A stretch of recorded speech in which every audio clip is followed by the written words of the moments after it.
Alright, so see how it's digging in here, like when I do this movement? So the easiest thing I can do is avoid making that movement, but I can also expand my range of motion by evening this out with scissors. So that's why I've been doing it with Hyperdunk 2011 models and with newer models. So I will show you that out, how that works as well. Alright, check this out. Just got done hooping, and we're going to check the damage to the back of my foot. Shoes off. Check this. See that? Raw flesh. Like, if you look at how my ankle works, this is super limiting. So this needs to go. Right? This is limiting. This needs to go. Otherwise, the raw flesh, I mean, I could develop a callus, but what's the point of that? Like, it's more than the skin. It's pushing into the tendon itself, so. Alright, so it's been a few days, like what day is it? It's Wednesday since Sunday, and the back of my foot is still pretty gross. It's grosser, I'm not going to show you.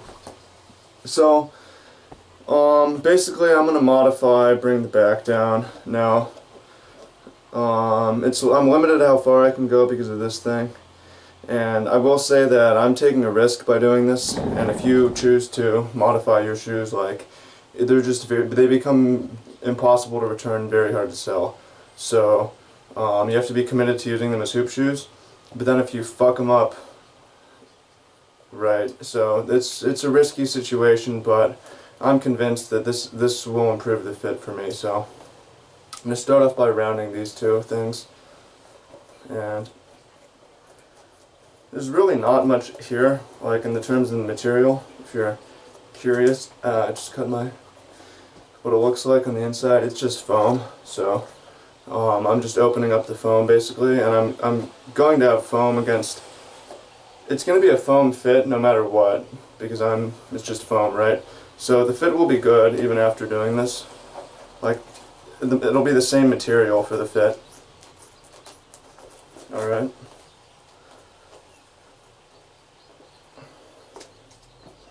Cutting off some more.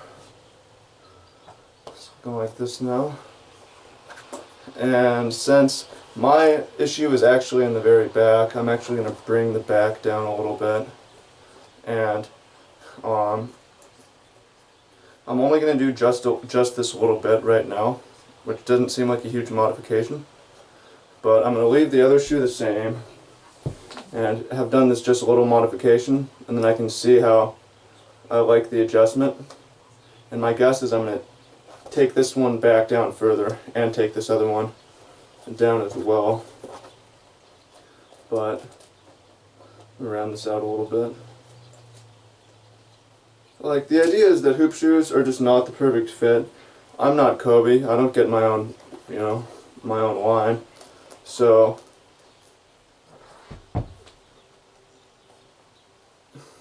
I have to do what I can with what I have, and that means either having a whack fit or doing things to get a better fit. So that's all I'm doing right now. Pretty minor. If you want to compare the backs, well, let's bring it down to the floor and get these shoes on.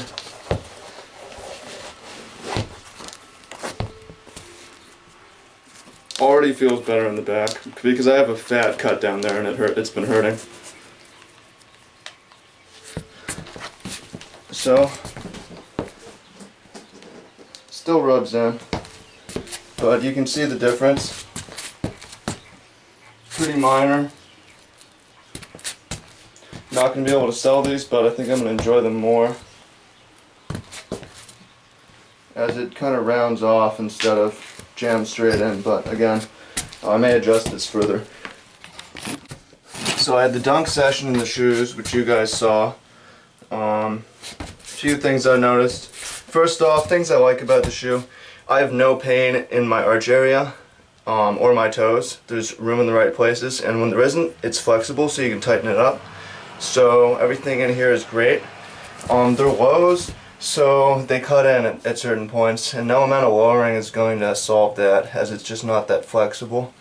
It just changes the point of contact. And it does, it opens up range of motion, so I'm going to keep going. And I think that it'll be good, but I'm interested in the Nike Zoom Hyper Revs also that go over and are flexible. However, if it goes under the ankle, it may be fine. So one thing I've noticed as well, my dunk step looks like this, or like this rather.